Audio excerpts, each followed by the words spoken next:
परमात्मा कहते हैं कबीर ये माया अटपटी और सब घट आन अड़ी, किस किस न समझाऊं या कुएं भांग पड़ी।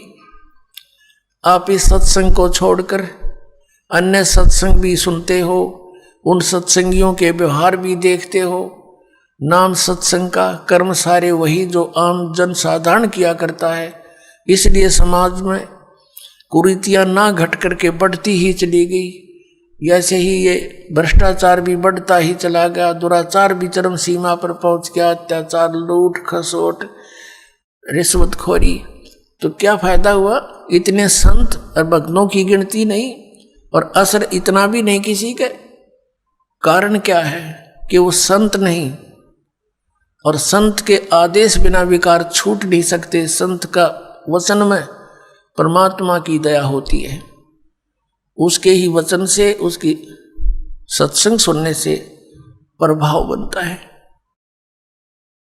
तो वो संत नहीं है, वो दिखे संत, क्योंकि ऊपर के दिखावे से या इस सत्संग वचन सुना देने से संत नहीं होता।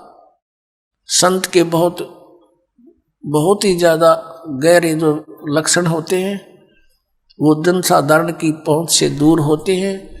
एक तो संत का ज्ञान से पहचान होता है, संत की और असंत की उसके वचनों से, उसके सत्संगों से पहचान होती है।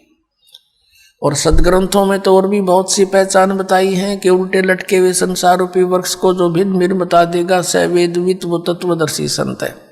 गीता जी अध्याय नंबर 15 के श्लोक नंबर 1 में यही ज्ञान दिया है। और संत की और असंत की पहचान उसके ऊपर के दिखावे से नहीं होती, ऊपर के आडंबर से नहीं होती, उसके ज्ञान से होती है। और फिर समाधान के मंत्र से होती है।